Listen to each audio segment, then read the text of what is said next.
पावसाळी अधिवेशनाला सुरुवात झाली असून पहिल्याच दिवशी विरोधक सरकार विरोधात आक्रमक झाल्याचं पाहायला मिळालं। सभागृहात कामकाज सुरू होताच विरोधकांनी नीट परीक्षा पेपर फुटीवरून गदारोळ घातला। यावेळी सरकार विरोधात विरोधकांनी जोरदार घोषणाबाजी केली। लोकसभा अध्यक्षांनी शांततेचं आवाहन केल्यानंतरही विरोधकांनी घोषणाबाजी सुरूच ठेवल्यानं लोकसभेचं कामकाज काही काळ तहकूब करण्यात आलं। दरम्यान 13 ऑगस्टपर्यंत चालणाऱ्या अधिवेशनात महिला आरक्षण आणि मतदारसंघ पुनर्रचना विधेयक पुन्हा सरकार आणेल का याविषयी मोठी उत्सुकता आहे। तर नीट पेपर फुटीसह अयोध्येतील राम मंदिरातल्या दानपेटीत झालेली चोरी, E20 पेट्रोलमुळे झालेली डोकेदुखी, महागाई, बेरोजगारी अशा अनेक विषयांवरून विरोधक सरकारला घेरण्याची शक्यता आहे। शिवाजी कळळे दिल्लीहून आपल्यासोबत आहेत। शिवाजी, संसदेचं अधिवेशन पहिला दिवस तर जोरदार होतोय, मात्र अजून जवळपास 3-1 आठवडे बाकी आहेत। कसा नूर असेल, कसा रागरंग असेल यावेळीच्या अधिवेशनाचा? अधिवेशनाची सुरुवात तर जंतर मंतरवरती सुरू होत असलेल्या या आंदोलनाने त्याची छाप ही संसदेमध्ये देखील पाहायला मिळाली। त्याच्या प्रतिक्रिया देखील संसद परिसरामध्ये पाहायला मिळत आहेत। आज दिल्लीमध्ये एकच चर्चा आहे, ते म्हणजे कॉकरोच जनता पार्टीच्या आंदोलनाची।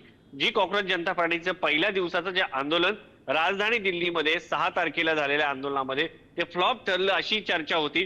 मात्र तेच आंदोलन आता हिट ठरताना पाहायला मिळतंय। या आंदोलनाचे पडसाद जे आहे ते संसदेमध्ये उमटताना पाहायला मिळत आहेत। चर्चा सुरू आहे, मात्र निर्णय अंमलबजावणी काय होते का हे पाहणं महत्वाचं आहे। कारण जी मागणी कॉकरोच जनता पार्टीची किंवा सोनम वांगचुक यांची आहे ती म्हणजे धर्मेंद्र प्रधान यांच्या राजीनाम्याची।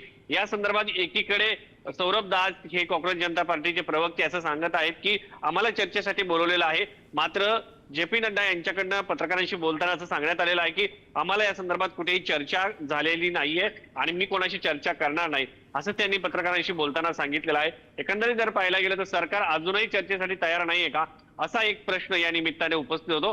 मात्र दिल्लीमध्ये प्रत्येक रस्त्यावरती मोठ्या प्रमाणात बॅरिकेडिंग लावण्यात आलेले आहेत। दिल्लीमध्ये मोठ्या प्रमाणात नेटवर्क जाम आहे, रस्त्याची ट्रॅफिक जाम आहे। ज्या VIP एरियाज आहेत त्या ठिकाणची वाहतूक जी आहे ती अत्यंत कडेकोट बंदोबस्तात सुरू आहे आणि त्या भागामध्ये वाहनांची चौकशी करून त्यांना सोडलं जात आहे। अवघ्या 5 मिनिटाच्या अंतरावरती जाण्यासाठी अर्धा ते पाऊण तास लोकांना रस्त्यावरती रांगेत उभा राहावं लागत आहे।